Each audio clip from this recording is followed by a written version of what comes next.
அபிவிருத்தி அலுவலர் சேவையின் தரம் 3 மற்றும் தரம் 2 சேர்ந்த அலுவலர்களுக்கு நடைபெறுகின்ற 1ஆம் 2ஆம் வினைத்திறமைக்கான தடைப்பரீட்சையின் 2வது வினாத்தாள்கள் கணக்கீட்டு நடைமுறை அல்லது பொது நிதி நடைமுறையும் பெருகை நடைமுறையும் என அழைக்கப்படுகின்ற பொது நிதி தொடர்பான வினாத்தாளுக்கான இன்னும் ஒரு வழிகாட்டல் சேரமர்வில் 2024 மே மாதம் 26ஆம் தேதி சந்திக்கிறோம். உங்கள் எல்லோருக்கும் வணக்கம். இந்த செயலமர்வு ஏற்கனவே 2 சுற்றுகளாக கலந்துரையாடப்பட்ட நிதி ஒழுங்கு விதிகளினுடைய அத்தியாயம் 1 மற்றும் அத்தியாயம் 2 தொடர்பான நிறைவு சுற்று செயலமர்வாக இருக்கும். இது வழமையாக நான் கலந்துரையாடுகிற ஒரு இயல்பான படிமுறை இப்படித்தான். முதல் அந்த விடயம் தொடர்பான புரிதலோடு மிகவும் இலகுவான அல்லது இலகுவான பகுதிகள் தொடர்பில் கலந்துரையாடுகிறது. 2வது சுற்று அந்த இலகுவான பகுதிகளை தெளிவுபடுத்தியதன் மூலமாக இருக்கக்கூடிய அடுத்த அந்த பகுதியில் இருக்கக்கூடிய புரிந்து கொள்வதற்கு ஓரளவு கடினமான பகுதிகளை தெளிவுபடுத்துறது. அப்போ தெளிவுபடுத்திய பின்னால் அந்த 1ஆம் சுற்று 2ஆம் சுற்று 2மே இலகுவான பகுதியாக மாறிடும். மிகுதியாக இருக்கிற சில விடயங்கள் நிச்சயமாக பரீட்சையில் வினவப்படக்கூடிய விடயங்கள் அல்லது கடந்த கால பரீட்சையில் முக்கியத்துவம் பெற்ற விடயங்களாக இருக்கும். ஆனால் ஒரே தடவையில் தொடர்ச்சியாக அந்த விடயங்களை சொல்லுகிற போது ஒரு கடினத்தன்மை, இந்த விடயத்தை புரிந்து கொள்வதில் ஒரு கடினத்தன்மை வரும் என்பதனால தான் இந்த படிமுறையை கையாளுகிறது. சில அத்தியாயங்களில் கட்டாயமாக 3 தடவை பேசினால்தான் அது முழுமையாக விளங்கும். அதுபோக நிதி நடைமுறைகள் என்பது சாதாரணமாக விளங்காது என்கிற ஒரு எண்ணம் உள்ள ஒரு பாடம். நாங்கள் அந்த எண்ணத்தை முதல்ல தகர்க்க வேணும், நான் அந்த எண்ணத்தை உடைக்க வேணும். இல்லை அது முழுமையாக விளங்கும், முழுமையாக விளங்கக்கூடியதாக படிக்க வேணும். இதுதான் அந்த 3வது சுற்று கலந்துரையாடப்படுவதனுடைய நோக்கம். உங்களோட கைகளில் கடந்த கால வினாத்தாள்கள் இருக்குது, நானும் பதிவிட்டிருக்கிறேன். அந்த வினாத்தாள்களை பார்த்த பின்னால் உங்களுடைய ஒரு மதிப்பீடு வரும். நாங்கள் பரீட்சைக்கு சரியாக படிக்கிறோமா, நாங்கள் சரியான பாதையில் சரியான திசையில் போய் கொண்டிருக்கிறோமா அல்லது ஏதோ ஒரு பயணம் போய் கொண்டிருக்கிறோமா என்பதை நீங்கள் தீர்மானிக்கக்கூடியதாக இருக்கும். அது மட்டுமில்லை, அடுத்த பரீட்சை மண்டபத்தில் உங்களோட கையில் வினாத்தாள் கிடைக்கிற போதும் அந்த விடயத்தை திரும்ப உறுதிப்படுத்திக் கொள்ளக்கூடியதாக இருக்கும். சரி, இப்போ நாங்கள் 1வது அத்தியாயம் தொடர்பில் போகிறோம். நான் இதில் இந்த கொஞ்சம் பொறுத்திருந்த வாரன் கொஞ்சம் வேகமாக, நான் ஏற்கனவே சொன்னது போல் ஓரளவு வேகமான அணுகுமுறையில் தான் நாங்கள் கதைக்க போவோம். சரிதானே? இதில் 1வது நிதி ஒழுங்கு விதி தொடர்பில் நான் உங்களோட பேசுகிறதுக்கு ஒன்றும் இல்லை. 1வது நிதி ஒழுங்கு விதி நிதி ஆண்டு தொடர்பானது, குடியரசின் நிதி ஆண்டு தொடர்பானது, அதெல்லாம் கதைச்சிட்டோம். 2வதுல பாராளுமன்றம் பொது நிதியின் மீது கொண்டுள்ள கட்டுப்பாடு கதைச்சாச்சுது. இந்த விடயத்தை கொஞ்சம் தெளிவுபடுத்தி கொண்டு போகிறேன். பொது நிதி மீதான பொறுப்பித்தல்கள் அல்லது திரட்டு நிதி மீதான பொறுப்பித்தல்கள் என்று சொல்லி வருகிற நேரத்தில் சில பேர்கிட்ட ஒரு விதமான கேள்வி அமைஞ்சிருக்குது. நீங்கள் இதில் ஒன்று சொல்கிறீங்க, பொதுப்படுகடன் மீதான வட்டி, ஆள் நிதிய கொடுப்பனவு, திரட்டிய நிதியத்தின் சேகரிப்பு, 4வதாக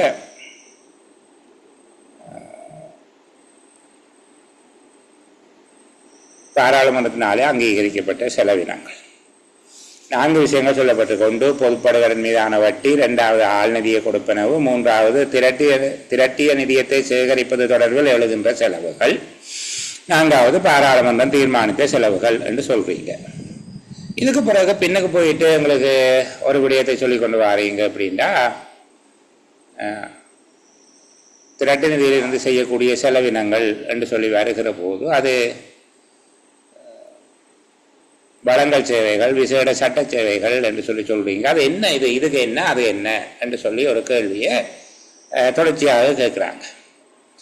இது பிள்ளைகள் பொதுப்படுகடன் மீதான வட்டி, ஆள் நிதியை கொடுப்பனவென்ற கடன் திருப்பி கொடுக்கிறது, திரட்டு நிதிய சேகரிப்பு தொடர்பான செலவினங்கள், இது பொது சேவையில் இருக்கக்கூடிய அலுவலர்களுக்கு கொடுக்கக்கூடிய சம்பளம், ஓய்வூதியம் போன்றது. ஓய்வூதியம் வேணாம், சம்பளம். நான்காவது பாராளுமன்றம் தீர்மானிக்கின்ற ஏனைய செலவினங்கள் என்றால் அது நீங்கள் சாதாரணமாக படிக்கக்கூடிய ஒதுக்கீட்டு செலவினங்கள், ஒதுக்கீட்டு சட்டத்திலே ஏற்பாடு செய்யப்படுகிற செலவினங்கள், இப்படியானவை எல்லாம் அதன் கீழ் பொறுப்பிக்கப்படும் என்று சொல்லப்பட்டிருக்கு. இந்த செலவுகளை கொண்டு போயிட்டு தான் 2 பெரிய பிரிவாக பிரித்து கீழே சொல்கிறோம்.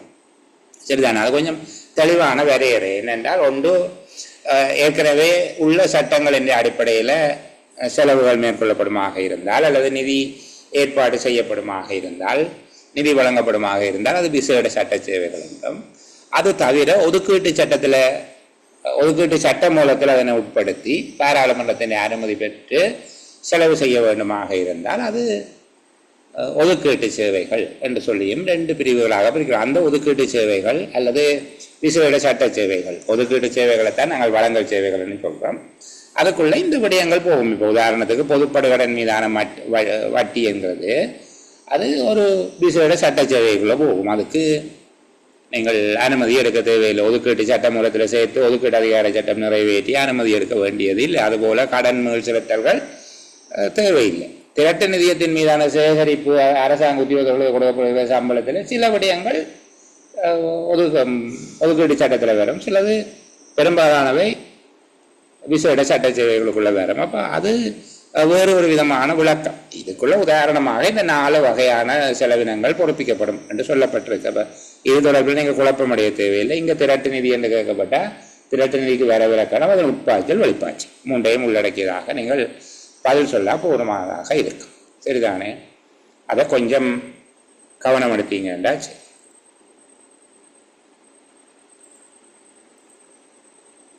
அடுத்தது அடுத்த பகுதிக்குள்ளே போகிறேன். இதை கொஞ்சம் சரிப்படுத்த வேண்டியிருக்கு. வா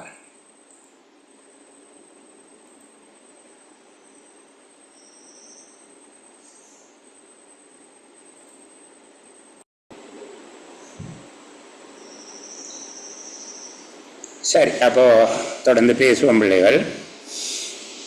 இந்த விடயத்தில் கவனமாயிருங்க. இந்த 149 உறுப்புரையில் சொல்லப்படுகிற, அதாவது நிதி ஒழுங்கு விதி 2 முதலாம் பகுதியில் சொல்லப்படுற பொதுப்படுகடன் மீதான வட்டி, ஆள் நிதிய கொடுப்பனவு, திரட்டிய நிதிய சேகரிப்புக்கான செலவினங்கள், பாராளுமன்றம் தீர்மானிக்கக்கூடிய செலவினங்கள் என்பது திரட்டு நிதியத்தின் மீது பொறுப்பிக்கப்படும்.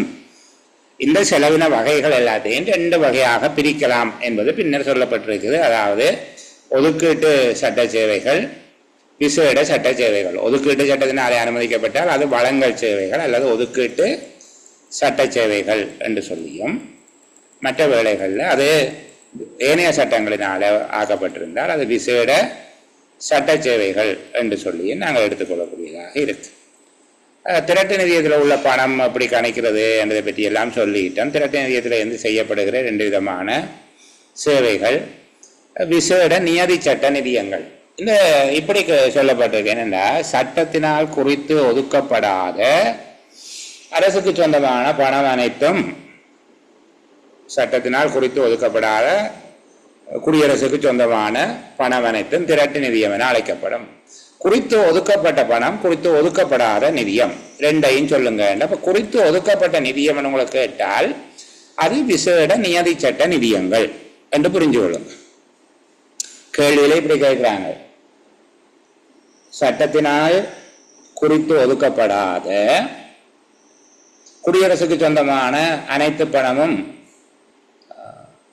திரட்டு நிதியம் என அழைக்கப்படுகிறது. இங்கு குறித்து ஒதுக்கப்படாத நிதியங்கள் எவை என்று கேட்கிறாங்க. அதான் விசேட நியதி சட்ட நிதியங்கள். சரிதான், அந்த பகுதியை ஒரு ஞாபகப்படுத்தி இருக்குது. இனி கேட்டால் குழம்ப மாட்டீங்க. முற்பண கணக்கு முயற்சிகள் எல்லாம் கதைச்சிட்டோம். சரி, இந்த பகுதியை ஒரு கால் பார்க்க வேணும். கருத்திட்டங்கள் தொடர்பாக நான் பிள்ளைகளோட கதைக்க இல்லை, இப்போ கதைக்கிறேன். திட்டமிடுதல், அங்கீகரித்தல் ஆகிய நோக்கங்களுக்காக கருத்திட்டங்கள் எவ்வாறு வகைப்படுத்தப்படுகின்றன? திட்டமிடுதல் மற்றும் அங்கீகரித்தல் ஆகிய நோக்கங்களுக்காக கருத்திட்டங்கள் எவ்வாறு வகைப்படுத்தப்படுகின்றன? முதலாவது துறைசார் கருத்திட்டங்கள்.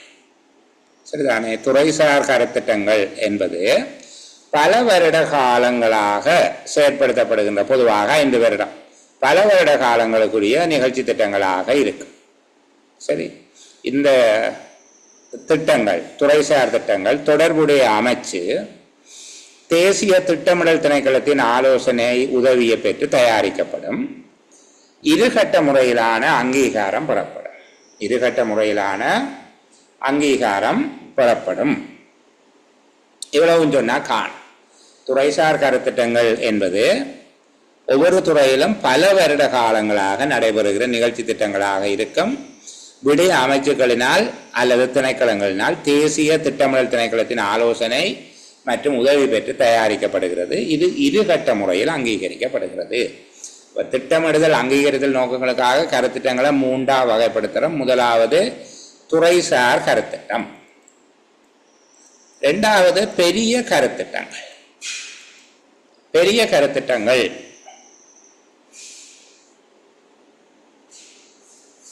இதனுடைய மூலதன செலவு, அதாவது ஆரம்ப செலவு எவ்வளவு இதில் சொல்லப்பட்டிருக்குது?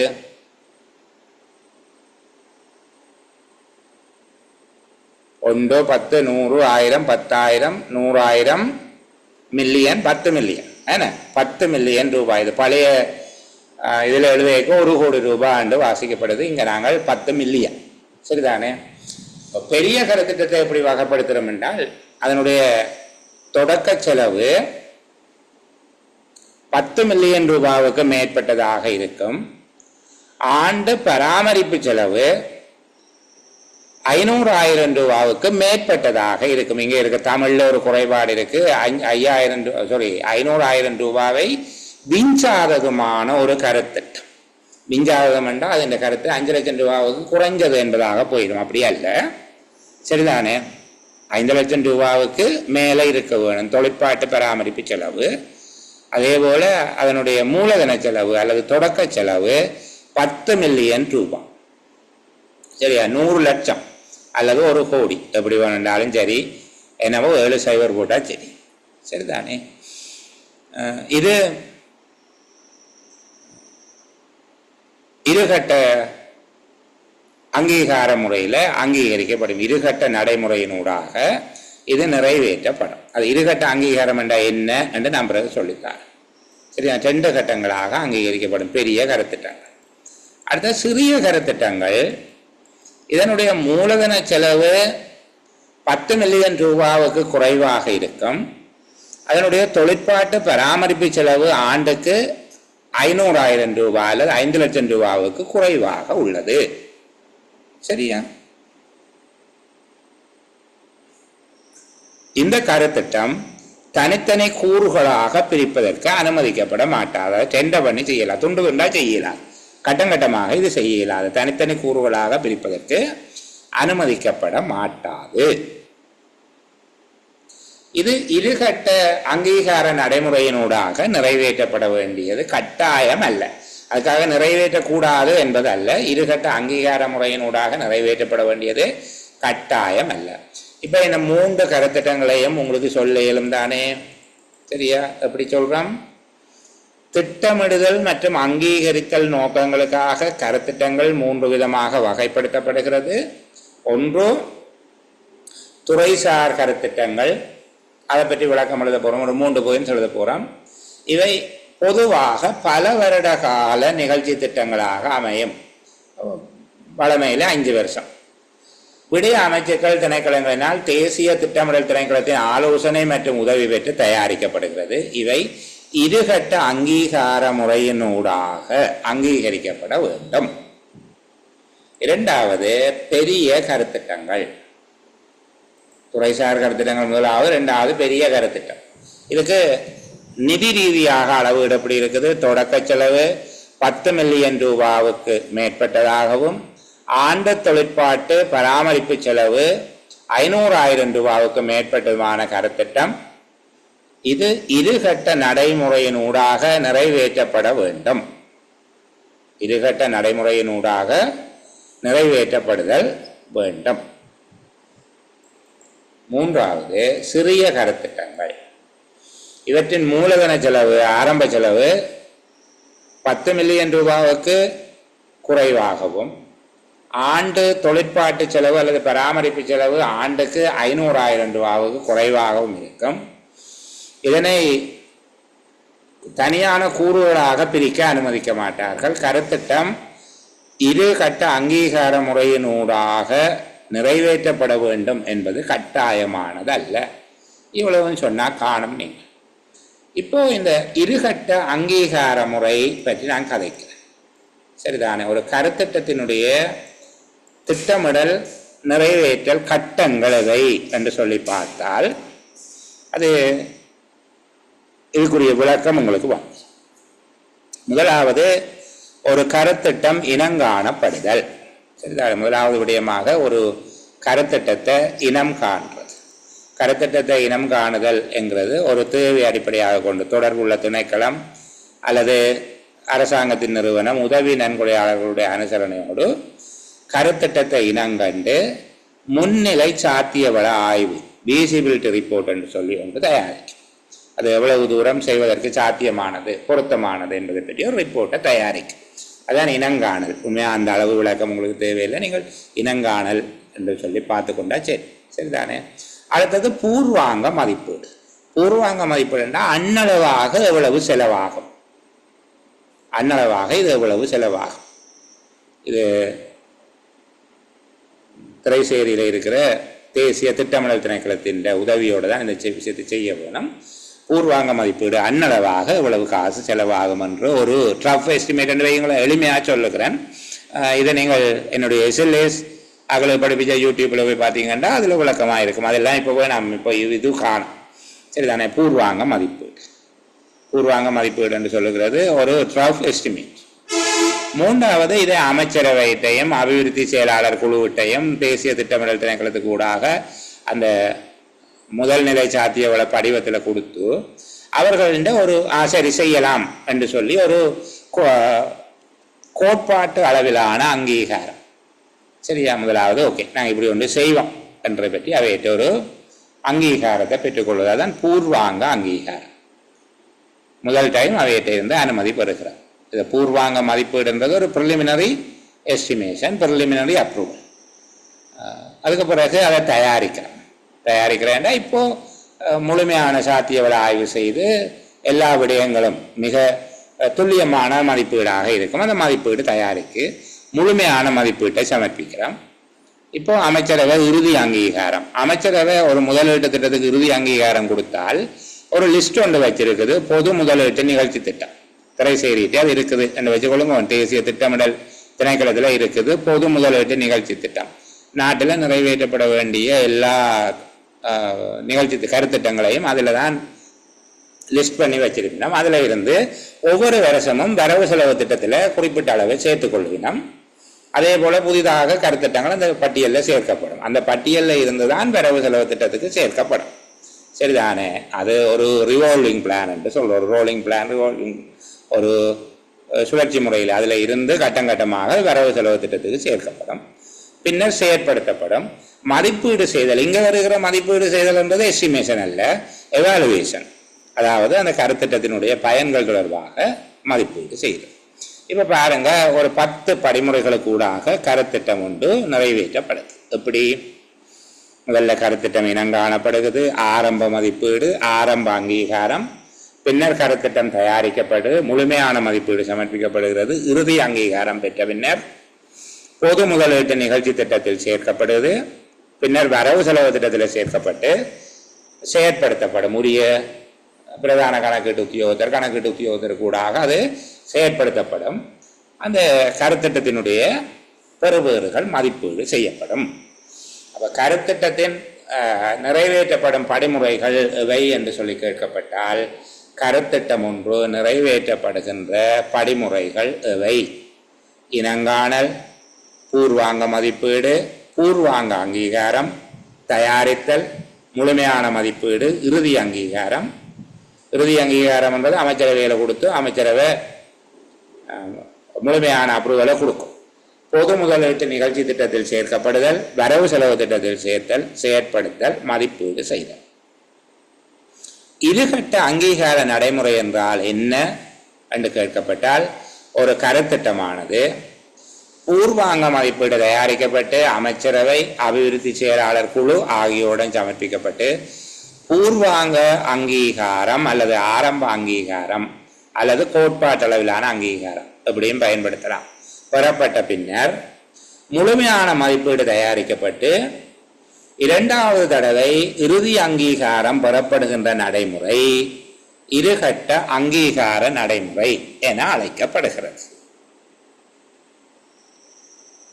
துறைசார் கருத்திட்டங்கள், பெரிய கருத்திட்டங்கள் ஆகியவை இருகட்ட அங்கீகார நடைமுறையினூடாக அனுமதி பெறப்பட வேண்டும். கருத்திட்டத்தின் திட்டமிடல் 10 கட்டங்கள் சொல்லிட்டோம். இனங்காணல், கருத்திட்டத்தை இனங்காணுதல், ஆரம்ப மதிப்பீடு தயாரித்தல், ஆரம்ப மதிப்பீட்டுக்கான அங்கீகாரம் பெறுதல், தயாரித்தல் என்பது முழுமையான சாத்தியவள ஆய்வு போன்றவை செய்கிறதை சொல்லும். முழுமையான மதிப்பீட்டினை தயாரித்தல், இறுதி அங்கீகாரம் பெறுதல், பொது முதலீட்டு நிகழ்ச்சி திட்டத்தில் சேர்த்தல், வரவு செலவு திட்டத்தில் சேர்த்து செயற்படுத்துதல், பின்னர் மதிப்பீடு செய்தல். இப்ப இருகட்ட அங்கீகார முறை என்று கேட்கப்பட்டால் இந்த படிமுறை கூட அதை விளங்கப்படுத்த போறீங்க. அதிகம் எழுத தேவையில்லை. இருகட்ட அங்கீகார நடைமுறை என்பது கருத்திட்டங்கள் பூர்வாங்க மதிப்பீடு தயாரிக்கப்பட்டு அதற்காக அமைச்சரவை மற்றும் அபிவிருத்தி செயலாளர் குழுவிடம் ஆரம்ப அங்கீகாரம் பெறப்படுவதோடு பின்னர் முழுமையான மதிப்பீடு தயாரிக்கப்பட்டு இறுதி அங்கீகாரம் அல்லது இறுதி சுற்று அங்கீகாரம் பெறப்படுகின்ற நடைமுறையினை குறிப்பிடுகின்றது. சரியா? இப்படி எழுதினால் போ. இப்ப புதுசா 3 விஷயம் படித்திருக்கிறோம். கருத்திட்டங்களினுடைய வகைப்படுத்தல் எவ்வாறு இருக்கிறது? தயாரித்தல் மற்றும் அங்கீகரித்தல் நோக்கங்களுக்காக கருத்திட்டங்கள் துறைசார் கருத்திட்டம், பெரிய கருத்திட்டம், சிறிய கருத்திட்டம் என 3 விதமாக இருக்கிறது. இரண்டாவது கருத்திட்டத்தின் படிமுறைகள், கருத்திட்ட படிமுறைகள் எவை என்று கேட்கப்பட்டால், அல்ல கருத்திட்டம் ஒன்று திட்டமிடுவதிலிருந்து நிறைவேற்றப்படும் வரையிலான அல்லது கருத்திட்டம் ஒன்று செயற்படுத்தப்படும் படிமுறைகள் எவை என்று கேட்கப்பட்டால் 10 படிமுறைகள் எங்களுக்கு சொல்ல இயலும். இருகட்ட அங்கீகார நடைமுறை என்றால் என்ன என்று கேட்கப்பட்டால் எங்களுக்கு பதில் சொல்ல இயலும். சரிதானே? அடுத்தது பிள்ளைகள், இந்த பகுதி கொஞ்சம் கவனமாக இருக்க வேணும். அமைச்சு ஒன்றின் திட்டமிடல் கூறினால் நிறைவேற்றப்படுகின்ற கடமைகள் எவை என்று சொல்லி கேட்டிருக்கிறார். அமைச்சு ஒன்றின் திட்டமிடல் கூறினால் நிறைவேற்றப்படுகின்ற கடமைகள் எவை? சரிதானே?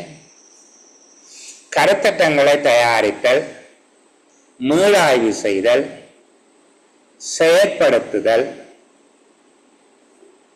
துறைசார் திட்டமிடும் செயற்பாடுகளில் தேசிய திட்டமிடல் திணைக்களத்தோடு அமைச்சினை கூட்டிணைவு செய்தல். அமைச்சை கோஆர்டினேட் பண்றது. அமைச்சு ஒன்றின் திட்டமிடல் கூறு முக்கியமாக முதலாவது பணி செய்து கருத்திட்டங்களை தயாரித்தல், நீண்டகால இடைக்கால துறைசார் திட்டங்களை தயாரித்தல். நாங்கள் சுருக்கமாக என்ன சொல்லுகிறோம்? திட்டமிடல் கூறு முதலாவது கருத்திட்டங்களை தயாரித்தல், மீளாய்வு செய்தல், செயற்படுத்தல், தேசிய திட்டமிடல் திணைக்களத்தோடு அமைச்சினை கூட்டிணைவு செய்தல், கூட்டிணைவு பெறுதல், கோஆர்டினேட் பண்றது என்று நினைச்சுக்கொள்ளும். அப்ப முதலாவது விடயமாக நீங்க என்ன சொல்றீங்க? நீண்ட கால இடைக்கால துறைசார் கருத்திட்டங்கள் தயாரித்தல், மீளாய்வு செய்தல், செயற்படுத்தல், குறிக்கோள்கள் திறமுறைகளை அமைத்தல், அதாவது இலக்குகளை தீர்மானித்தல், துறைசார் திட்டமிடலில் தேசிய திட்டமிடல் திணைக்களத்துடன் கூட்டுணைவு பெறுதல். இப்படி வாசிக்கிற போது அது என்னமோ ஒரு விளங்காத விஷயம் போல இருக்கு. நான் எளிமையாக தான் சொல்லி தந்தேன். என்னென்னா, ஒன்று குறிக்கோள்கள் இலக்குகளை அமைத்துக் கொள்ளுதல், கருத்திட்டங்களை தயாரித்தல், அவற்றை மீளாய்வு செய்தல், செயற்படுத்துதல், தேசிய திட்டமிடல் திணைக்களத்துடன் கூட்டிணைவு பெறுதல். எளிமையாக ஞாபகம் வச்சிருக்கலாம் தானே? முதலாவது என்ன சொன்னாங்க? குறிக்கோள்கள் இலக்குகளை அமைத்தல், குறிக்கோள்கள் இலக்குகளை தீர்மானித்துக் கொள்வது, அமைப்பது, கருத்திட்டங்களை தயாரித்தல், மீளாய்வு செய்தல், செயற்படுத்துதல், தேசிய திட்டமிடல் திணைக்களத்தோடு கூட்டிணைவு பெறுதல். தேசிய திட்டமிடல் திணைக்களத்தோடு இணைஞ்சு அவர்களுடைய வழிகாட்டல் ஆலோசனையை பெற்றுத்தான் இவர்கள் செயற்படுவார்கள். சரிதானே? அடுத்தது துறைசார் கருத்திட்டத்தினுள் புதிய கருத்திட்டங்களை இனங்காணல், அவற்றின் பொருளாதார மதிப்பீடு, சுற்றாடல் மதிப்பீடு என்பவற்றை மேற்கொள்ளும். துறைசார் கருத்திட்டங்கள் என்றால் உங்களுக்கு தெரியும், அது பல வருடங்கள் செயற்படுத்தப்படும். அப்போ அதற்கு உள்ள அவை கூறுகளாக பிரித்து பிரித்து மேற்கொள்ளப்படும். புதிய கருத்திட்டங்கள், துறைசார் கருத்திட்டங்கள் என்பது ஒரு நிகழ்ச்சி திட்டமாகத்தான் இருக்கும். துறைசார் கருத்திட்டத்துக்குள்ளே அது நீண்ட கால நிகழ்ச்சி திட்டங்களை கொண்டிருக்கும் என்று பார்த்துட்டோம். துறை சார்ந்த கருத்திட்டங்களுக்குள்ள புதிய துறைசார் நிகழ்ச்சி திட்டங்களுக்குள்ள புதிய கருத்திட்டங்களை இனங்கண்டு அவற்றின் பொருளாதார சுற்றாடல் மதிப்பீடுகளை தயாரித்தல்.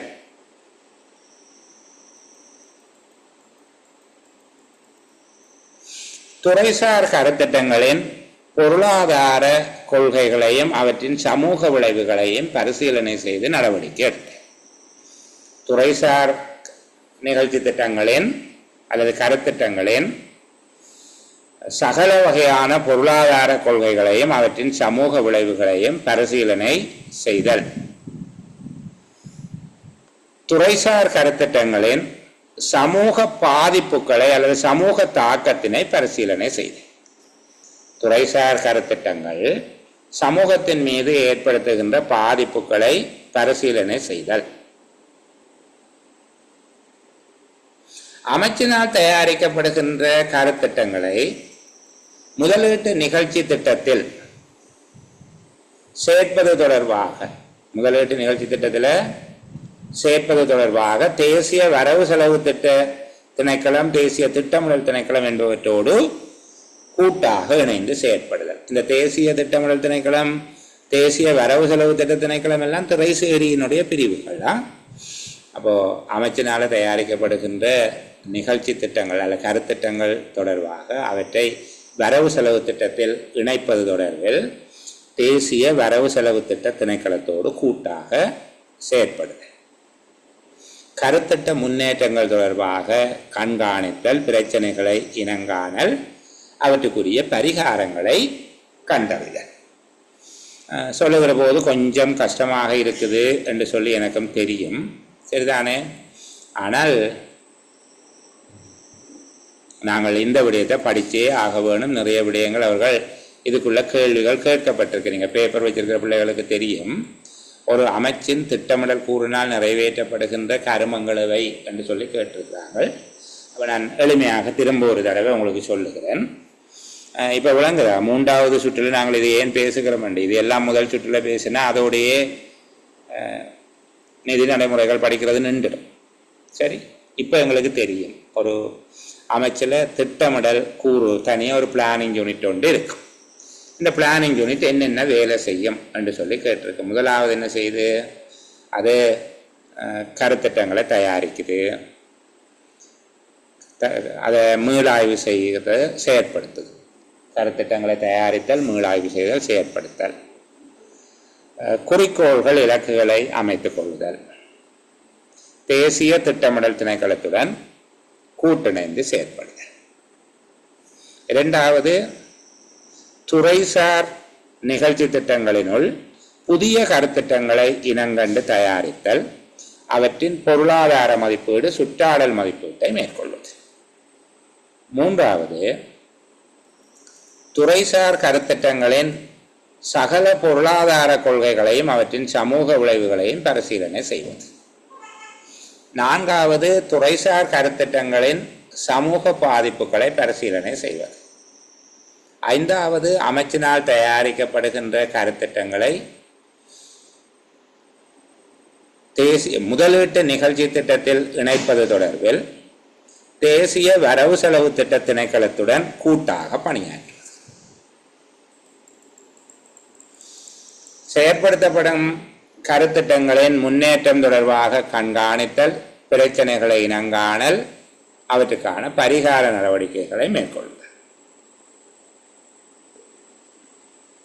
மாவட்ட பிரதேச ரீதியான அலுவலகங்களுடன் அமைச்சின் கருத்திட்ட நடவடிக்கைகளை ஒன்றிணைத்தல். மாவட்ட பிரதேச ரீதியான நிறுவனங்களுடன் அமைச்சினால் நிறைவேற்றப்படும் கருத்திட்ட நடவடிக்கைகளை கூட்டிணைப்பது.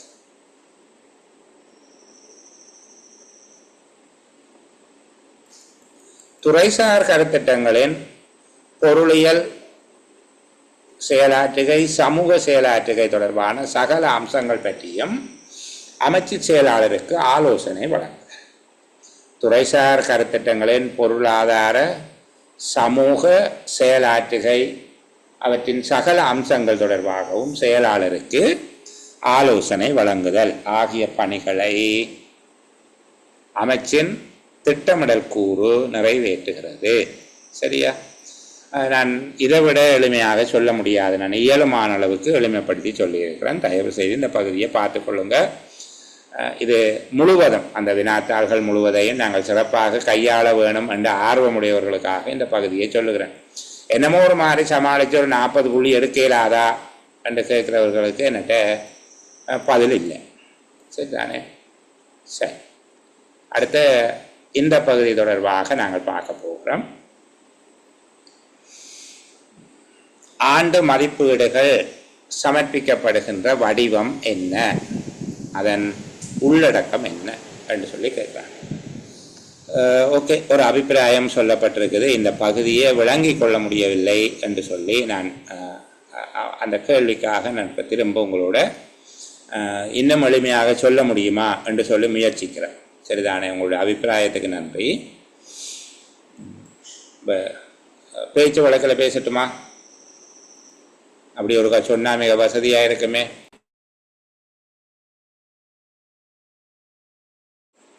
சரி, கவனிங்க பிள்ளைகள். ஒவ்வொரு அமைச்சிலையும் ஒரு பிளானிங் யூனிட் ஒன்று இருக்கும். சரியா? அதை விளங்கிக்கொள்ளும். ஒவ்வொரு மினிஸ்ட்ரியிலையும் ஒரு பிளானிங் யூனிட் ஒன்று இருக்கும். ஒவ்வொரு அமைச்சிலையும் ஒரு திட்டமிடல் கூறு ஒன்று காணப்படும். இப்போ கேள்வி என்னென்றால், அந்த திட்டமிடல் கூறினாலே ஆற்றப்படுகின்ற பிரதானமான கடமைகள் எவை என்று சொல்லி நான் இதை எளிமைப்படுத்தி இதை விட இலவாக சொல்ல முடியாதுங்கிற வடிவத்தில் திரும்ப ஒரு தடவை சொல்லுகிறேன். ஏற்கனவே அதை நன்றாக புரிந்து கொண்டவர்கள் நீங்கள் சிரமப்பட வேண்டாம். முதலாவது விடயம், அமைச்சின் சார்பாக கருத்திட்டங்களை தயாரித்தல், மீளாய்வு செய்தல், செயற்படுத்தல், திரைசேரியின் தேசிய திட்டமிடல் திணைக்களத்துடன் இணைந்து செயற்படுதல். அமைச்சின் சார்பாக கருத்திட்டங்களை தயாரித்தல், மீளாய்வு செய்தல், செயற்படுதல், அத்தோடு திரைசேரியின் தேசிய திட்டமிடல் திணைக்களத்தோடு கூட்டிணைந்து செயற்படுதல். இரண்டாவது, பல ஆண்டுகளாக செயற்படுத்தப்படுகின்ற துறைசார் கருத்திட்டங்களுக்கு உள்ள சிறிய சிறிய கருத்திட்டங்கள் இருக்கும். அப்ப துறைசார் கருத்திட்டங்களின் உள் புதிய கருத்திட்டங்களை இனங்கண்டு அவற்றுக்கான மதிப்பீடுகளை தயாரிக்கிறது. துறை சார்ந்த கருத்திட்டங்கள் பல ஆண்டுகளாக நடந்து கொண்டிருக்கும். அதுக்குள்ள ஆண்டுக்கு புதிய புதிய கருத்திட்டங்களை சேர்க்கலாம். அப்ப துறைசார் கருத்திட்டங்களை அமைச்சு செயற்படுத்தி கொண்டிருக்கிற போது துறைசார் கருத்திட்டங்களினுள் சிறிய கருத்திட்டங்கள், புதிய கருத்திட்டங்களை இனங்கண்டு அவற்றை தயாரிப்பது, அதாவது அதன் பொருளாதார சுற்றாடல் மதிப்பீடுகளை தயாரிப்பது இரண்டாவது நடவடிக்கை. மூன்றாவது, துறைசார் கருத்திட்டங்களினுடைய பொருளாதார கொள்கைகளையும் அதனுடைய சமூக தாக்கம், சமூக விளைவுகளையும் பரிசீலிப்பது. 4, துறைசார் கருத்திட்டங்கள் இந்த உள்ளூர் மக்கள் மீது எவ்விதமான தாக்கம் செலுத்துது, அதாவது சமூக பாதிப்புகள் என்ன, உள்ளூர் மக்களினுடைய வாழ்வின் மீது இந்த கருத்திட்டங்கள், துறைசார் கருத்திட்டங்கள் எவ்வகையான பாதிப்பை ஏற்படுத்துது என்பதை பரிசீலனை செய்கிறது. 5வது, அமைச்சினால தயாரிக்கப்படுகிற கருத்திட்டங்களை நடைமுறைப்படுத்த வேண்டும் என்றால் அது முதலீட்டு நிகழ்ச்சி திட்டத்தில் சேர்க்கப்பட்டு வரவு செலவு திட்டத்துக்குள்ள கொண்டு போக வேணும். இப்போ நாங்கள் படிச்சிட்டோம் 10 படிமுறையில். ஒரு கருத்திட்டம் நடைமுறைப்படுத்தப்பட வேண்டுமாக இருந்தால் அது முதல்ல முதலீட்டு நிகழ்ச்சி திட்டத்தில் சேர்த்து அதுக்கு பிறகு வரவு செலவு திட்டத்தில் சேர்க்கப்பட வேண்டும். அப்போ அமைச்சினால தயாரிக்கப்பட்ட கருத்திட்டங்களை முதலீட்டு நிகழ்ச்சி திட்டத்தில் சேர்த்தல், வரவு செலவு திட்டத்தில் சேர்த்தல் என்பவை தொடர்பாக தேசிய வரவு செலவு திட்ட திணைக்களத்தோடு இணைந்து செயற்பட வேண்டும். தேசிய வரவு செலவு திட்ட திணைக்களம் தான் திரைசேரியின் சார்பில் இந்த வேலையை செய்யும். அதாவது முதலீட்டு நிகழ்ச்சி திட்டத்திலிருந்து முதலீட்டு நிகழ்ச்சி திட்டத்தில் சேர்ப்பதும் அதிலிருந்து வரவு செலவு திட்டத்தில் சேர்ப்பதும் அது இந்த வேலை தான். அப்போ அதனோடு இணைந்து செயற்பட்டு அமைச்சினுடைய கருத்திட்டங்களை, அமைச்சினால் தயாரிக்கப்பட்ட கருத்திட்டங்களை முதலீட்டு நிகழ்ச்சி திட்டத்திலையும் வரவு செலவு திட்டத்திலையும் சேர்ப்பதற்குரிய நடவடிக்கையை மேற்கொள்ள வேண்டும். அமைச்சினால நிறைவேற்றப்படுகிற கருத்திட்டங்கள் தொடர்பாக கண்காணித்து அவற்றினுடைய முன்னேற்றத்தை மதிப்பீடு செய்கிறது, பிரச்சனையை இனங்காண்றது, தாமதங்கள் தடைகள் இருப்பின் அவற்றை நீக்குவதற்கான பரிகார நடவடிக்கை எடுக்கிறது. அமைச்சு செயற்படுத்துகின்ற நிகழ்ச்சி திட்டங்கள் தொடர்பாக மாவட்ட செயலகங்கள், பிரதேச செயலகங்கள் மற்றும் ஏனைய நிறுவனங்களோடு கூட்டிணைந்து செயற்படுவது. கருத்திட்டங்களினுடைய விளைவுகள் தொடர்பாக, அவற்றினுடைய பெறுபவர்கள் தொடர்பாக செயலாளருக்கு, அமைச்சின் செயலாளருக்கு ஆலோசனை வழங்குதல். சரியா? இந்த பகுதி இன்னும் வழங்க இல்லை என்கிறார்கள், எனக்கு தெரியப்படுத்துங்க. கேள்வி கேட்டால் நான் இப்போ சொன்ன விஷயத்தை வச்சுக்கொண்டு ஓரளவுக்கு உங்களுடைய வார்த்தைகளை பயன்படுத்தி, உங்களுடைய வசன நடையை பயன்படுத்தி எழுதலாம். ஆனால் இயலுமான வரைக்கும் இந்த பகுதியை நீங்கள் படித்து கொள்வது நல்லது. நீங்கள் இதை வாசிக்கிற போது, திருப்பி திருப்பி வாசிக்கிற போது, அது இதில் இருக்கிற சொற்களை உள்ளடக்கியதாக உங்களால் சிறப்பாக எழுதக்கூடியதாக இருக்கும். கொஞ்சம் முயற்சி செய்யுங்களே, உங்களுக்கும் அது இயலுமாக இருக்கும். சரியா? சரி, அடுத்த வடிவது போகிற பிள்ளைகள், நிதி நடைமுறைகள் 6 தொடர்பாக, 5ல் ஒரு எஃப்ஆரும் இல்லை, 6 தொடர்பில் ஆண்டு மதிப்பீடுகள் சமர்ப்பிக்கப்படுகின்ற வடிவம் தொடர்பாக கேள்விகள் கேட்கப்பட்டிருக்கு. ஆண்டு மதிப்பீடுகள் சமர்ப்பிக்கப்படுகின்ற வடிவம் சரிதானே? முதலாவது வருமான மதிப்பீடுகள்.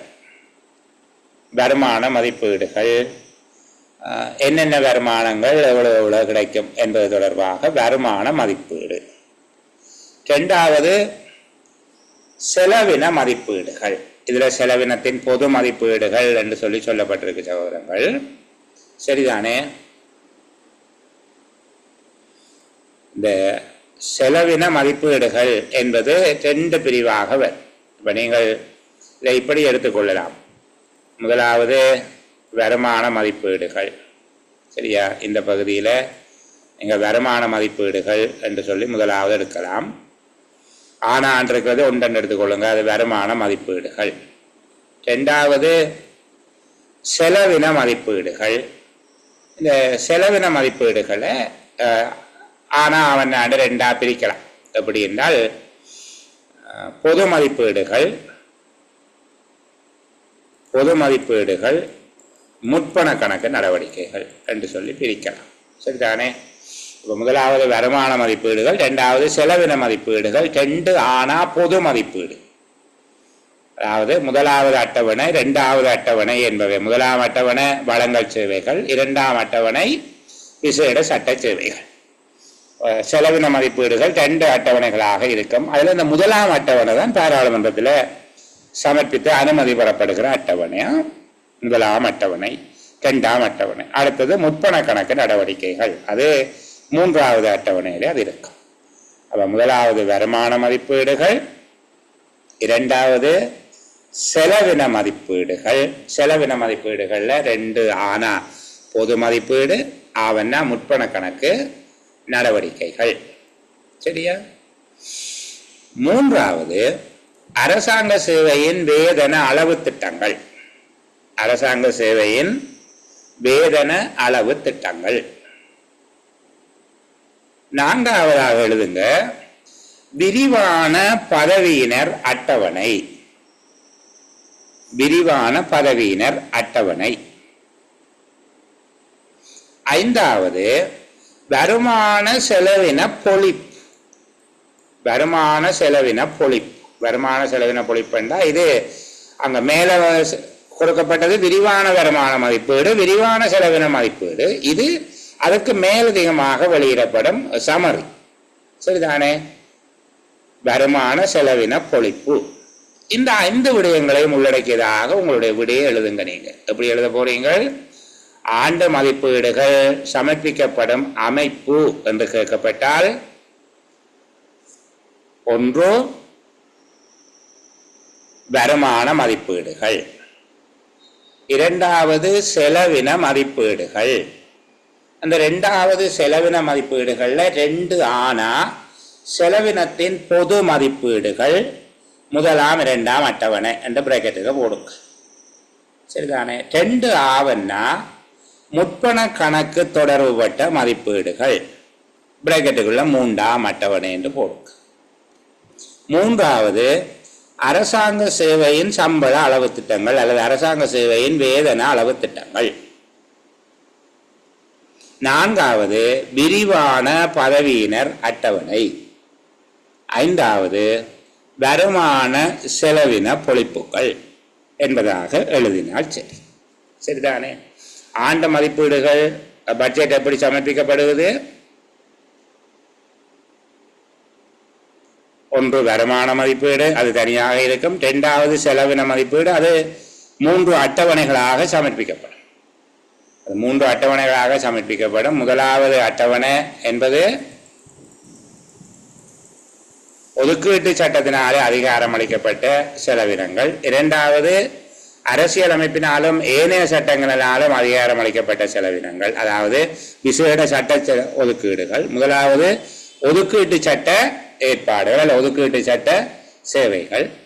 3வது முற்பண கணக்கு செயற்பாடுகள் தொடர்பான மதிப்பீடுகள். இதுல செலவின மதிப்பீடுகள் காட்டப்படுகிற போது ஆனா 2 ஆனா பொது மதிப்பீடுகள், அதில் முதலாம் அட்டவணை மற்றும் 2ஆம் அட்டவணை என்பன அடங்கும். 2 ஆவன்னா முற்பண கணக்கு நடவடிக்கைகள். சரியா? 3வது அரசாங்க சேவையின் வேதன அளவு திட்டம். 4வது விரிவான பதவியினர் அட்டவணை. 5வது வருமான செலவின பொழிப்பு என்கிற அடிப்படையில் சமர்ப்பிக்கப்படும். இந்த பகுதிக்குள்ள இவ்வளவு தான் பிள்ளைகள். இதுக்கு மேலே நீங்கள் பார்க்க தேவையில்லை. மற்றது இந்த வருமான நிதி ஒழுங்கு விதி 8ல் இருக்கக்கூடிய நிகழ்ச்சி திட்டம், கருத்திட்டம், அதில் இறுதியாக செலவு உடைய வகுப்பு, மிகச்சிறிய வகுப்பாக இருக்கிற செலவு உடைய வகுப்பு, மீண்டெழுஞ்செலவின பொருளியல் வகுதிகள், அதுபோல மூலதன செலவின பொருளியல் வகுதிகள் பாடமாக்கி வச்சிருக்க வேணும். பிறகு நான் அதை சொல்லி தெரியலேன்னு என்ன கேட்கக்கூடாது. சரிதானே? அடுத்து இந்த விரிவான பதவியினர் அட்டவணை தொடர்பாக கேட்கப்பட்டால் சில வேளை அதை தனியாக கேட்குறாங்க. அதை முழுக்க நான் உங்களுக்கு சொல்லி தந்துட்டே போகிறேனே. சரிதானே? விரிவான பதவியினர் அட்டவணை என்று சொல்லப்பட்டால் ஒவ்வொரு கருத்திட்ட மதிப்பீட்டின் கீழும், ஒவ்வொரு கருத்திட்டத்தின் மதிப்பீட்டு கீழையும் விரிவான பதவியினர் அட்டவணை இது தனித்தனியாக வெளியிடப்படும். ஒவ்வொரு செலவின நிகழ்ச்சி திட்டத்திலும் ஒவ்வொரு கருத்திட்டத்தின் கீழும் காணப்படுகின்ற உத்தியோகத்தர் வகுதிகள் எப்படி இருக்குது என்று சொல்லி காட்டுகிறேன். இதில் இருப்பதை விட கொஞ்சம் வேறுபாடு இந்த புத்தகத்தில் இருப்பதை விட. சரிதானே? ஒவ்வொரு நிகழ்ச்சி திட்டத்தின் கீழும் இடம்பெறுகின்ற ஒவ்வொரு கருத்திட்டம் தொடர்பாகவும் இடம்பெறுகின்ற பதவி அணி தொடர்பான வகைப்படுத்தலாக இது அமைந்திருக்கும்.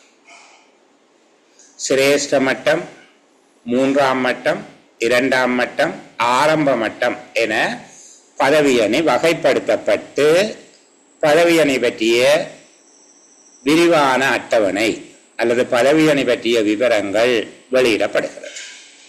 எப்படி சொல்றீங்க? ஒவ்வொரு செலவின நிகழ்ச்சி திட்டத்திலும் உள்ளடங்குகிற ஒவ்வொரு கருத்திட்டத்தின் கீழும் பதவி அணிகள் தொடர்பாக சிரேஷ்ட மட்ட அலுவலர்கள், 3ஆம் மட்ட அலுவலர்கள், 2ஆம் மட்ட அலுவலர்கள், ஆரம்ப மட்ட அலுவலர்கள் என்ற வகையில் வகைப்படுத்தப்பட்டு என்ற விதமாக வகைப்படுத்தப்பட்டு விரிவான பதவியினர் அட்டவணை வெளியிடப்படுகிறது. இவ்வளவும் கிளியர் தானே? முதல் சொன்னது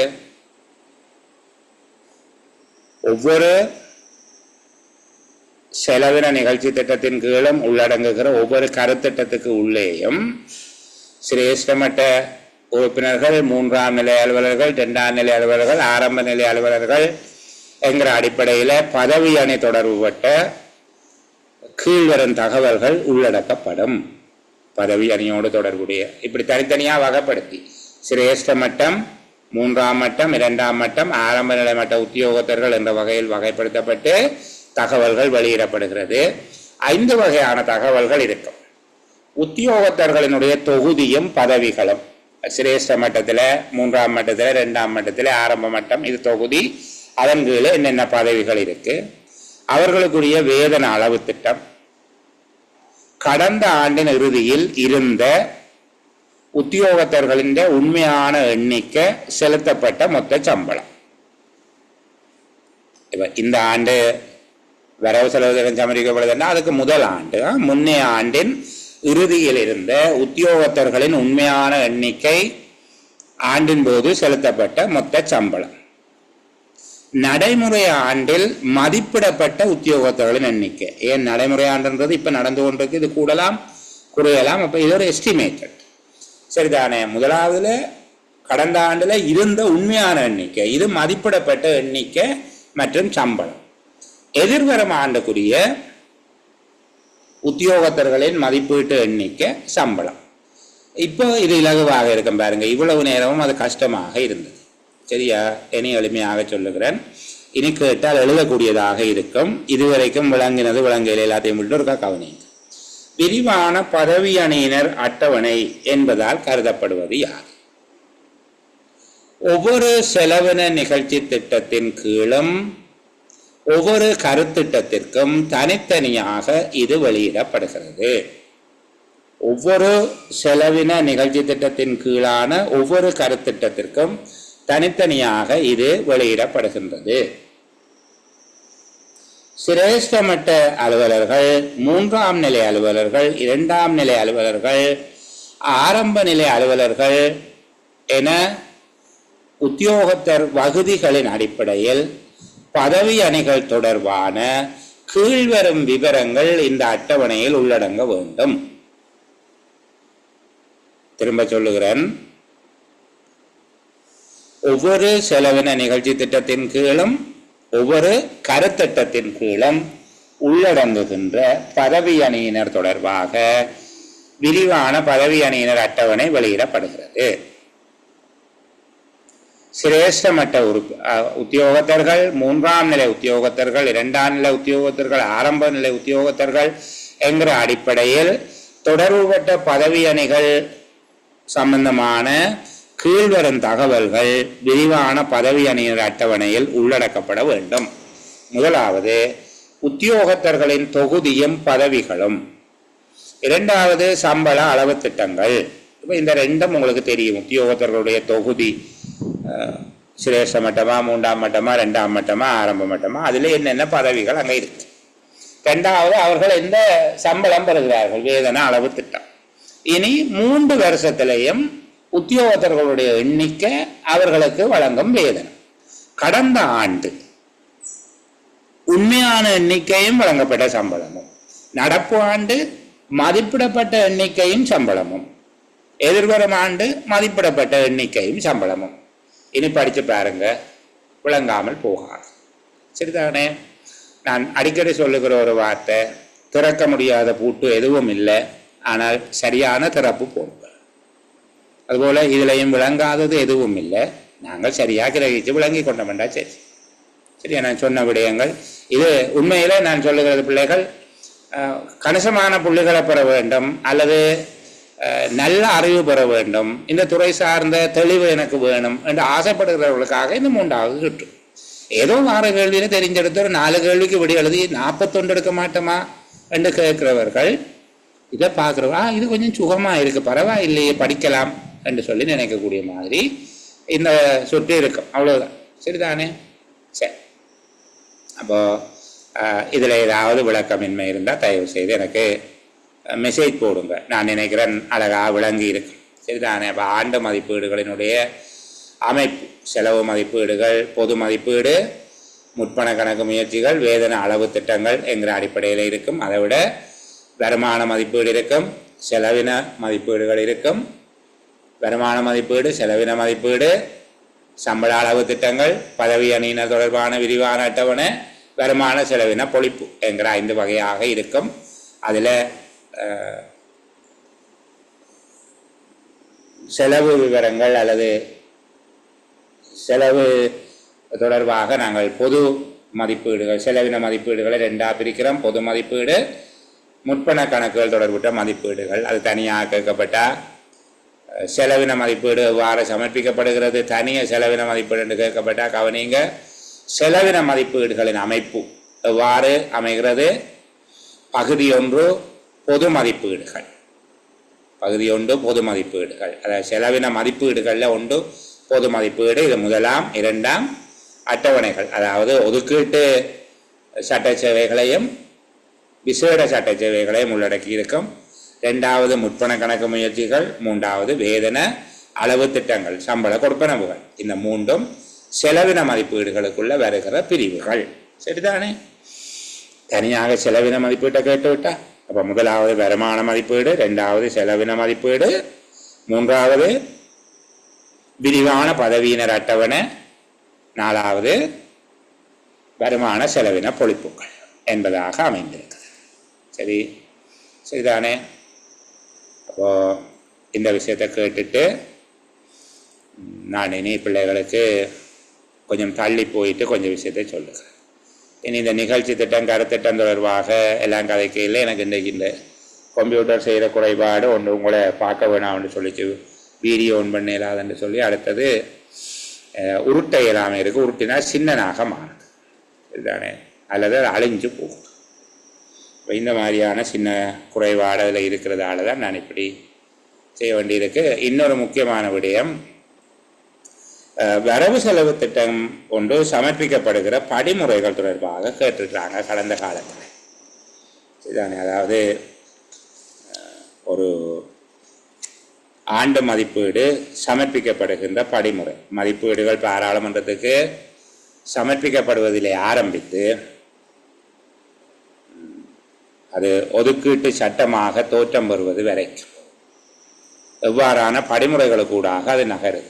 சரியா? அதுக்கு முன்னுக்கு முக்கியமான ஒரு விடயம், ஓகே, இதை பார்த்துட்டு போகுமா, காணி கொள்வனவு தொடர்பாக, காணி கட்டடங்கள் கொள்வனவு தொடர்பான முக்கியமான விடயங்கள். இது 2 ஆண்டுகளில் கேட்டிருக்கிறாங்க. சரி, முதலாவது, அங்கீகரிக்கப்பட்ட நிகழ்ச்சி திட்டங்கள், கருத்திட்டங்களுக்கு காணி கட்டடங்கள் கொள்வனவு ஏற்பாடு செய்யப்பட வேண்டும். அங்கீகரிக்கப்பட்ட நிகழ்ச்சி திட்டங்கள், கருத்திட்டங்களுக்கு மட்டும் காணி கட்டடங்கள் கொள்வனவு செய்வதற்கு ஏற்பாடு செய்ய வேண்டும். அரசாங்க காணி கிடைக்காத நிலையில் மட்டும்தான் காணி கொள்வனவு செய்யப்பட வேண்டும். சரிதானே? 2வது விடயம் என்ன சொல்றோம்?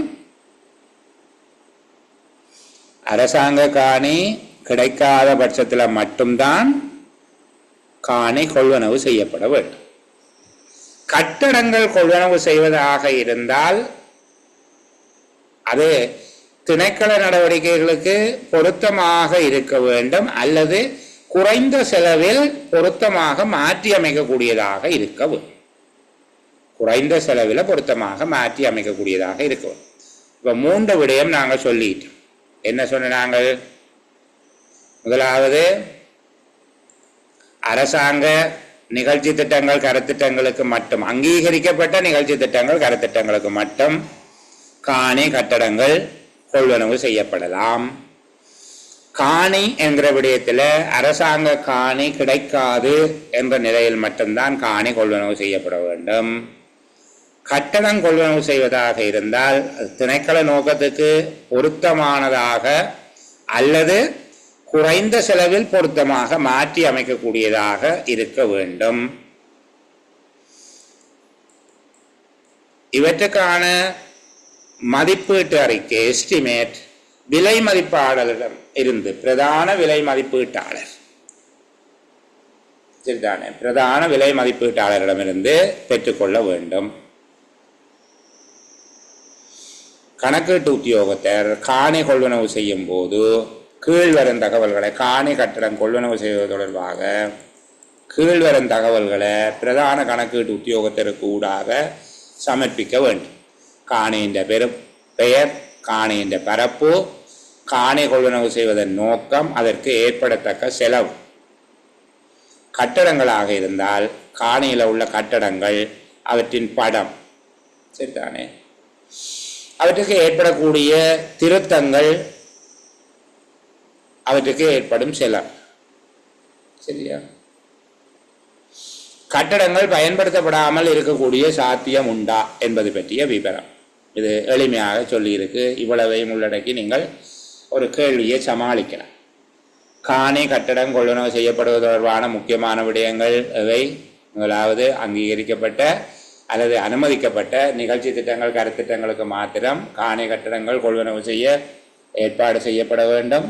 காணி விடயத்தில் அரசாங்க காணி கிடைக்காது என்பது உறுதியான சூழலில் மட்டும்தான் காணி கொள்வனவு செய்ய வேண்டும். கட்டடங்களை பொறுத்தவரையில் திணைக்கள தேவைகளுக்கு பொருத்தமான அல்லது குறைந்த செலவில் மாற்றி அமைக்கக்கூடிய கட்டடங்கள் கொள்வனவு செய்யப்படலாம். கட்டடங்கள் காணி கொள்வனவு செய்யப்படுவது தொடர்பாக கணக்கீட்டு உத்தியோகத்தர் பிரதான கணக்கீட்டு உத்தியோகத்தருக்கு கீழ்வரும் விடயங்களை உள்ளடக்கியதாக கோரிக்கை சமர்ப்பிக்க வேண்டும். காணி என்றால் காணியின் பெயர், அதனுடைய அன்னளவான பரப்பளவு, காணி கொள்வலின் நோக்கம், அதற்கு ஏற்படக்கூடிய செலவு. கட்டடங்கள் தொடர்பாக காணியில் என்னென்ன கட்டடங்கள் உள்ளன, அவற்றை பழுது பார்ப்பதற்கு ஏற்படக்கூடிய பழுதுபார்ப்பு செய்ய வேண்டிய தன்மையும் அதற்கு ஏற்படும் செலவும், உபகரணங்கள் அல்லது ஆளணியினரை ஏற்பாடு செய்வதில் தாமதம் ஏற்பட்டால் இந்த கட்டடங்கள் பயன்படுத்தப்படாமல் இருக்கிறதுக்கு வாய்ப்பு இருக்கா என்பதை பற்றி இருக்க வேண்டும். இதை பற்றியும் ஒரு கேள்வி கேட்கப்பட்டிருந்தது. அது போதும், சரிதானே. இனி ஆண்டு மதிப்பீடு சமர்ப்பிக்கப்படுகிற விதத்தை பற்றி கதைக்கிறோம்னா, பாராளுமன்றத்தில் மதிப்பீடுகளை சமர்ப்பித்தல்.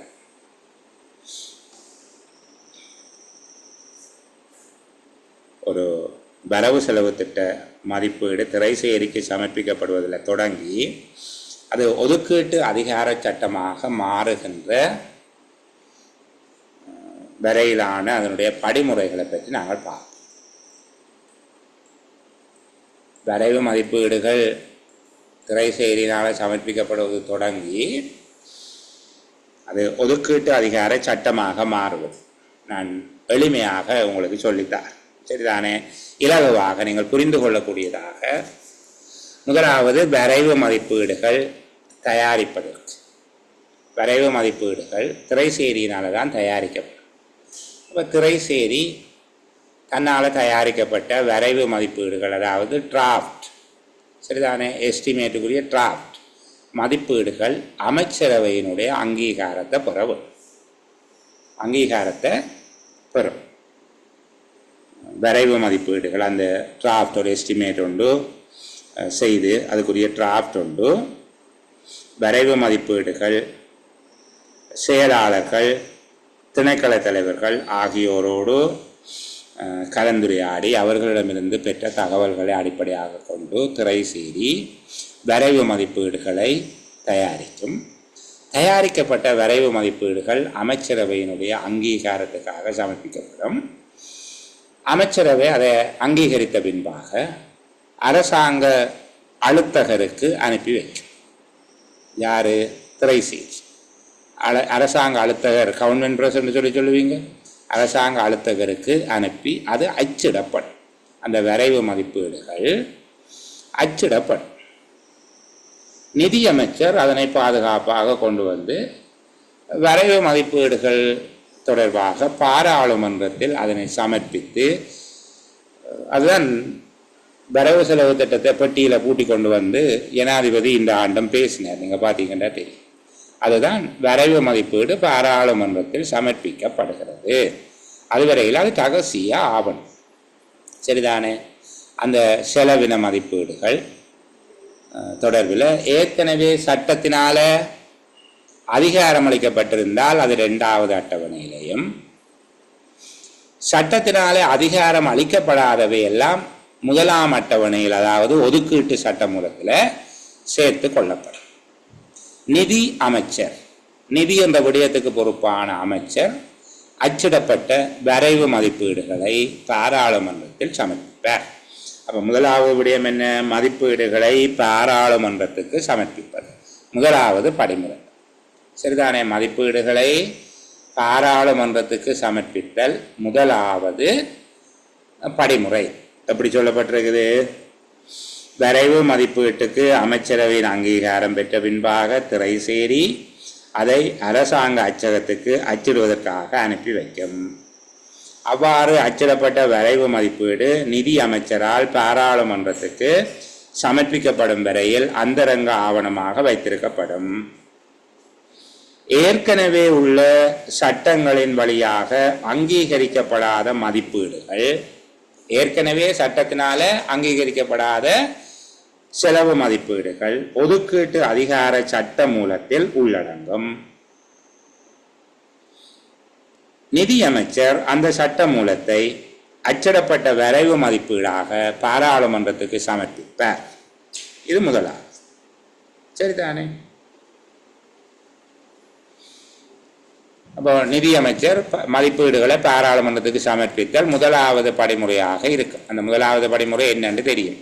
திரைசேரி வரைவு மதிப்பீடுகளை தயாரித்து அமைச்சரவையின் அனுமதி பெற்று அரசாங்க அச்சகத்தில் அதை அச்சிட்டு நிதியமைச்சர் அதை அந்தரங்க ஆவணமாக வைத்திருந்து பாராளுமன்றத்தில் அந்த ஒதுக்கீட்டு சட்ட மூலத்தை சமர்ப்பிக்கிறார். ஒதுக்கீட்டு சட்ட மூலம் என்பது ஏற்கனவே சட்டத்தினால அங்கீகரிக்கப்படாத செலவினங்களை உள்ளடக்கியதாக இருக்கும். சரி, இரண்டாவது ஒதுக்கீட்டு சட்ட மூலம். இப்போ சமர்ப்பிக்கப்பட்ட பின்பு அதுக்கு என்ன பெயர் சொல்றோம்? ஒதுக்கீட்டு சட்ட மூலம். நிதியாண்டுக்கான சேவைகளை செய்வதற்கு, அதுபோல உள்நாடு வெளிநாடுகளில் கடன்களை பெற்றுக்கொள்வதற்கு, சேவைகளுக்குரிய நிதி ஏற்பாடுகளை மேற்கொள்வது, அந்த செலவுகளுக்குரிய கொடுப்பனவை மேற்கொள்வதற்கு திரட்டு நிதி, ஏனைய நிதியங்கள் என்பவற்றிலிருந்து பணத்தை பெறுவது, திரட்டு நிதிக்கு பணத்தினை செலுத்துவது தொடர்புபட்ட இந்த விடயங்கள் எல்லாவற்றையும் உள்ளடக்கியதாக ஒதுக்கீட்டு சட்ட மூலம் காணப்படும். இப்போ ஒதுக்கீட்டு சட்ட மூலம் என்று சொல்வது செலவின வரைவுகளையும் உள்ளடக்கி இருக்கும். அதுபோல அதுக்குரிய நிதி ஏற்பாடுகள், கடன் பெறுதல்கள் போன்ற எல்லாவற்றையும் உள்ளடக்கியதாக ஒதுக்கீட்டு சட்ட மூலம் சமர்ப்பிக்கப்படும். அப்போ இரண்டாவது ஒதுக்கீட்டு சட்ட மூலம். வரைவு மதிப்பீடுகளை பாராளுமன்றத்தில் சமர்ப்பித்தல் முதலாவது. இரண்டாவது படிமுறை ஒதுக்கீட்டு சட்ட மூலம். மூன்றாவது படிமுறை குழுநிலை திருத்தங்கள். இந்த பாராளுமன்றத்துக்கு சமர்ப்பிக்கப்பட்ட வரைவு மதிப்பீடுகள், அச்சிடப்பட்ட வரைவு மதிப்பீடுகள் பாராளுமன்றத்துக்கு சமர்ப்பிக்கப்பட்ட பிறகு அது தொடர்பில் வாத பிரதிவாதங்கள் நடைபெறும். நிதியமைச்சருடைய நெறிப்படுத்தலின் கீழ் அங்கே குழுநிலை விவாதங்கள் நடக்கும். பாராளுமன்றத்தில் சமர்ப்பிக்கப்பட்ட வரைவு மதிப்பீட்டின் மீது மேற்கொள்ளப்படுகின்ற பிரேரணைகள் அல்லது முன்மொழிவுகள் ஏதாவது அத்தியாவசியமாக அதில் மாற்றங்கள் செய்ய வேண்டியதாக இருந்தால் இந்த அத்தியாவசியமான பிரேரணைகள், அதில் செய்ய வேண்டிய மாற்றங்கள் தொடர்பாக நிதியமைச்சர் அமைச்சரவைக்கு சமர்ப்பித்து அமைச்சரவையின் அங்கீகாரத்தை பெற்று பாராளுமன்றத்தில் குழு நிலையில் பரிசீலனை செய்து அவை பாராளுமன்றத்தில் கலந்துரையாடப்படும். அதை சொல்வது குழுநிலை திருத்தங்கள். சரிதானே? அப்போ மூன்றாவதாக குழுநிலை திருத்தம், அதாவது அச்சிட்ட வரைவு மதிப்பீடுகள் பாராளுமன்றத்துக்கு சமர்ப்பிக்கப்பட்ட பின்னர் ஒதுக்கீட்டு சட்டத்தில் ஏதேனும் விடயங்கள் தவிர்க்க முடியாத வகையில் ஏதேனும் அச்சிடப்பட்ட வரைவு மதிப்பீடுகளில் சேர்க்க வேண்டிய தேவைகளுமாக இருந்தால் அந்த மாற்றங்கள் நிதியமைச்சரினால் அமைச்சரவையின் அனுமதி பெறப்பட்டு வரைவு மதிப்பீட்டோடு சேர்க்கப்படும். இவ்வாறு சேர்க்கப்படுகின்ற இறுதி ஆவணம், பாராளுமன்றத்துக்கு சமர்ப்பிக்கப்படுகின்ற இறுதி ஆவணமாக குழுநிலை திருத்தங்கள் அமையும். சரிதானே? இப்படி குழுநிலையிலே அங்கீகரிக்கப்பட்ட திருத்தங்கள் பாராளுமன்றத்தினாலே அங்கீகரிக்கப்பட்டு, குழுநிலையிலே அங்கீகரிக்கப்பட்ட திருத்தங்கள் பாராளுமன்றத்தினாலே அங்கீகரிக்கப்பட்டு அரசியலமைப்பின் 81 உறுப்புரையின் கீழ் சபாநாயகர் அதனை அத்தாட்சிப்படுத்தும் போது ஒதுக்கீட்டு சட்டம் மூலம் இப்போது ஒதுக்கீட்டு சட்டமாக மாறிவிடும். ஒதுக்கீட்டு சட்டத்தில் அங்கீகரிக்கப்பட்ட செலவினங்களுக்கு நிதியமைச்சர் ஆணைச்சீட்டுகளை வழங்கும் போது அது செலவினத்துக்கான பூரண அதிகாரமாக மாறிவிடும். இந்த பகுதி விளங்கி இருக்கும் என்று நினைக்கிறேன். 4 கட்டங்களாக நீங்கள் சொல்ல வேணும். மதிப்பீடுகளை பாராளுமன்றத்துக்கு சமர்ப்பித்தல், 2வது ஒதுக்கீட்டு சட்டமூலம், 3வது குழுநிலை திருத்தங்கள், 4வது ஒதுக்கீட்டு அதிகார சட்டம் அல்லது ஒதுக்கீட்டு சட்டம். முதலாவது மதிப்பீடுகளை பாராளுமன்றத்துக்கு சமர்ப்பித்தல் என்பதை சுருக்கமாக ஒரு விளக்கம் எழுதுவீங்க. சிலவில் அதை கூட தனியாக கேட்கலாம். மதிப்பீடுகளை பாராளுமன்றத்துக்கு சமர்ப்பித்தல் என்பதன் கீழே முதலாவது விடயம், வரைவு மதிப்பீடு அமைச்சரவையின் அங்கீகாரத்தை பெற்ற பின்பாக திரைசேரி அதனை அரசாங்க அச்சகத்துக்கு அச்சிடுவதற்கு அனுப்பி வைக்கும். அவ்வாறு அச்சிடப்பட்ட வரைவு மதிப்பீடு நிதியமைச்சரினால் பாராளுமன்றத்துக்கு சமர்ப்பிக்கப்படும் வரையில் அந்தரங்கமான ஆவணமாக பேணப்படும். ஏற்கனவே சட்டங்கள் மூலமாக அங்கீகரிக்கப்பட்ட செலவினங்கள் போக, அல்ல இப்படி சொல்லுவோமே, ஏற்கனவே சட்டங்கள் மூலமாக அங்கீகரிக்கப்படாத மதிப்பீடுகள் ஒதுக்கீட்டு அதிகார சட்டத்தில் உள்ளடக்கப்படும். நிதியமைச்சர் ஒதுக்கீட்டு அதிகார சட்ட மூலத்தின் வரைவினை அச்சிடப்பட்ட வரைவு மதிப்பீட்டோடு பாராளுமன்றத்துக்கு சமர்ப்பிக்கிறார். அப்போ இதுதான் மதிப்பீடுகளை பாராளுமன்றத்துக்கு சமர்ப்பித்தல். 2வது ஒதுக்கீட்டு சட்ட மூலம், நிதியாண்டுக்குரிய சேவைகளை செய்வது, அதற்குரிய நிதியங்களை பெறுவது, கடன் பெறுவது, திரட்டு நிதியம் ஏனைய நிதியங்களில் நிதியினை சேர்ப்பது போன்ற விடயங்களை உள்ளடக்கியதாக ஒதுக்கீட்டு சட்டம் மூலம் பாராளுமன்றத்தில் சமர்ப்பிக்கப்படுகிறது.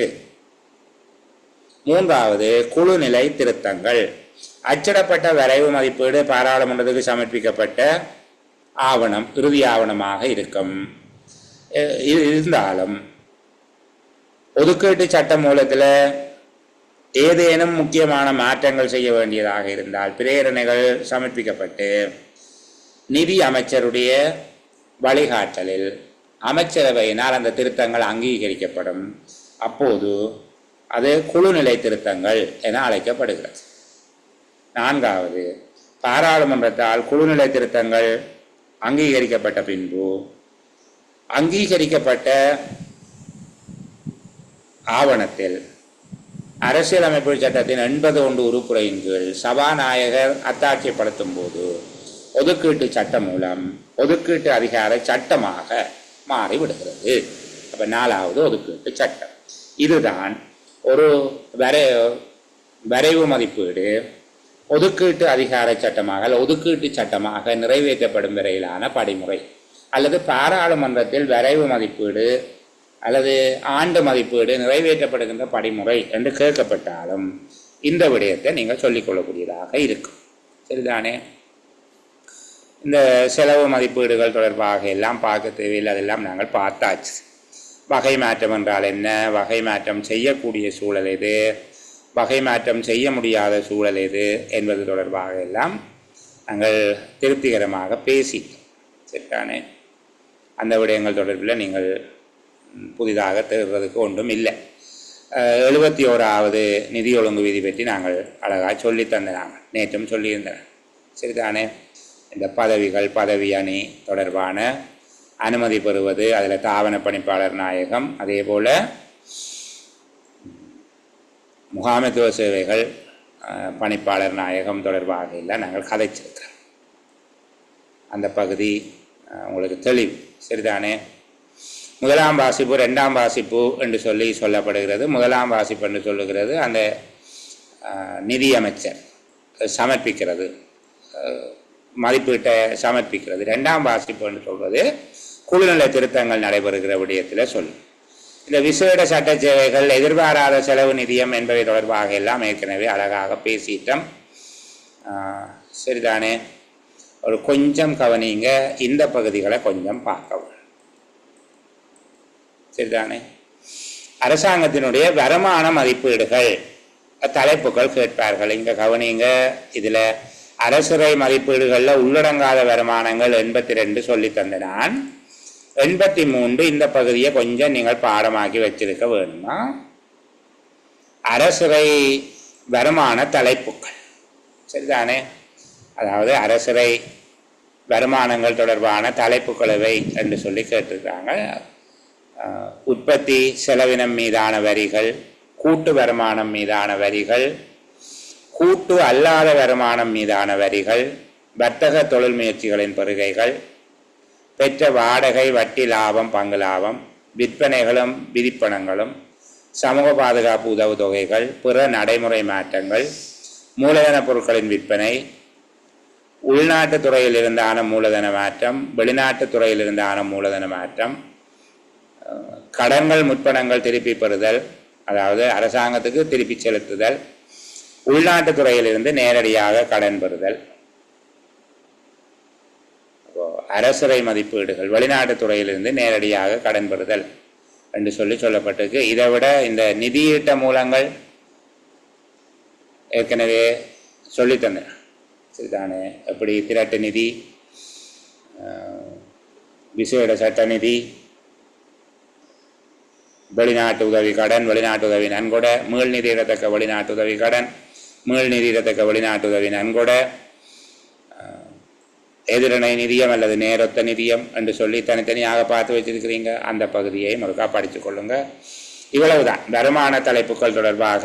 உண்மையில் இந்த பட்ஜெட்டில் இருக்குது அந்த வருமானங்கள் தொடர்பிலான விடயம் பட்ஜெட்டில் சொல்லப்பட்டிருக்கு.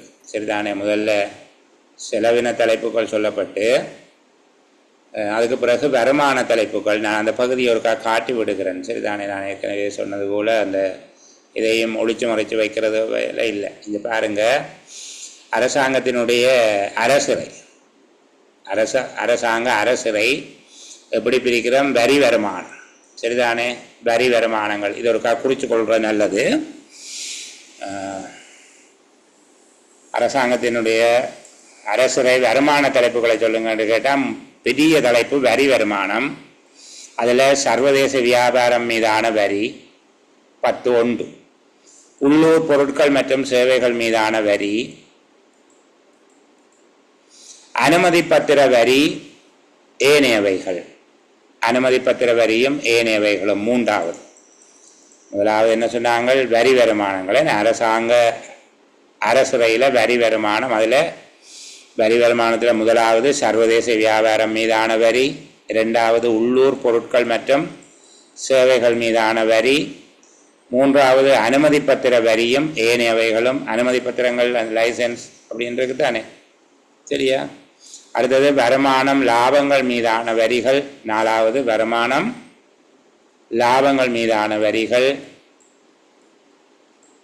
அடுத்தது வரியல்லா வருமானங்கள். இவ்வளோ நேரம் வரி வருமானங்களில் 4 பார்த்தினாங்க. வரியல்லா வருமானங்கள். வரியல்லா வருமானத்தில் 1 தொழில் முயற்சிகள் திணைக்களங்களில் இருந்தான வருமானம், 2வது அரசாங்க சொத்துக்களில் இருந்தான பெறுகைகள், அதில் லாபம், பங்கு லாபம் எல்லாம், விற்பனை வருமானங்களும் கட்டணங்களும், 3வது தண்டப்பணங்கள் அறவீடுகள். சரியா? இவ்வளவையும் பார்த்து கொண்டீங்கன்னா சரி. இந்த ஆவணம் நான் ஏற்கனவே போட்டிருக்கிறேன். பட்ஜெட் 2023 இன்ட்ரடக்ஷன் என்று சொல்லி போடப்பட்டிருக்கு. அதனுடைய இறுதி பகுதியில் பாருங்க வருமான மதிப்பீடுகள் தொடர்பாக. இனி இந்த முதலாவது அத்தியாயத்தில் இவர் எந்த கேள்வி கேட்டாலும் அவர் தான் கவலைப்படணும். உங்கள்கிட்ட எந்த குறையும் இல்லை. சரிதானே? இது தொடர்பில் 85 வரையிலான நிதி ஒழுங்கு விதிகளை பார்த்துருக்கிறோம். 86லேருந்து 89 மட்டும் நிதி ஒழுங்கு விதிகள் எவையும் இல்லை. 90 2வது அத்தியாயத்தில் வருகிறது. இன்னும் ஒரு சந்தர்ப்பத்தில் நாங்கள் அதை பற்றி பேசலாம். இது தொடர்பாக உங்கள்கிட்ட இருக்கிற ஏதேனும் கேள்விகள் இருந்தால் உங்களுக்காக நான் காட்டுறேன்.